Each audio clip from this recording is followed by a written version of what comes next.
Renewable fuels for alternative energy. The Germans have really taken off when it comes to renewable fuel sources, and have become one of the major players in the alternative energy game.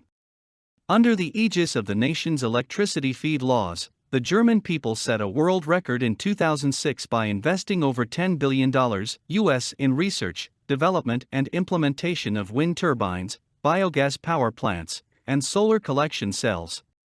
Germany's feed laws permit the German homeowners to connect to an electrical grid through some source of renewable energy, and then sell back to the power company any excess energy produced at retail prices. This economic incentive has catapulted Germany into the #1 position among all nations with regards to the number of operational solar arrays, biogas plants, and wind turbines. The 50 terawatt-hours of electricity produced by these renewable energy sources account for 10% of all of Germany's energy production per year. In 2006 alone, Germany installed 100,000 solar energy collection systems. Over in the US, the BP Corporation has established an Energy Biosciences Institute, EBI, to spearhead extensive new research and development efforts into clean-burning renewable energy sources, most prominently biofuels for ground vehicles. BP's investment comes to $50 million US per year over the course of the next decade. This EBI will be physically located at the University of Illinois Urbana-Champaign.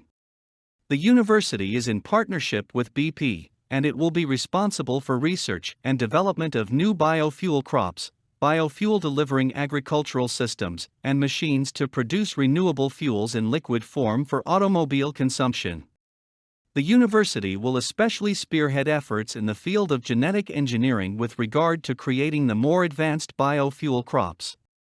The EBI will additionally have as a major focal point technological innovations for converting heavy hydrocarbons into pollution-free and highly efficient fuels. Also in the US, the battle rages on between Congress and the Geothermal Energy Association, GEA. The GEA's executive director Carl Gall has recently written to the Congress and the Department of Energy, the only way to ensure that DOE and OMB do not simply revert to their irrational insistence on terminating the geothermal research program is to schedule a congressional hearing specifically on geothermal energy, its potential, and the role of federal research.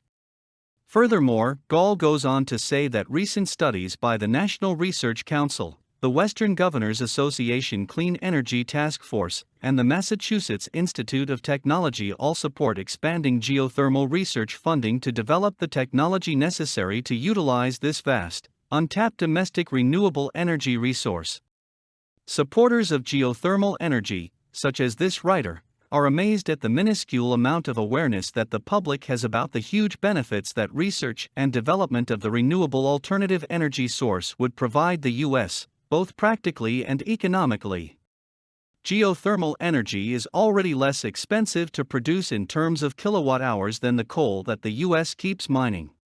Geothermal energy is readily available, sitting just a few miles below our feet and easily accessible through drilling. One company, Ormat, which is the third largest geothermal energy producer in the U.S. and has plants in several different nations, is already a $1 billion per year business. Geothermal energy is certainly economically viable. For more content like this, please visit learnforfree.biz. Content produced and distributed by AllSuperInfo. All rights reserved. Discover the proven formula for automated sales and success that you can apply to your business in under 30 minutes. Reserve your seat at allsuper.info/webinar.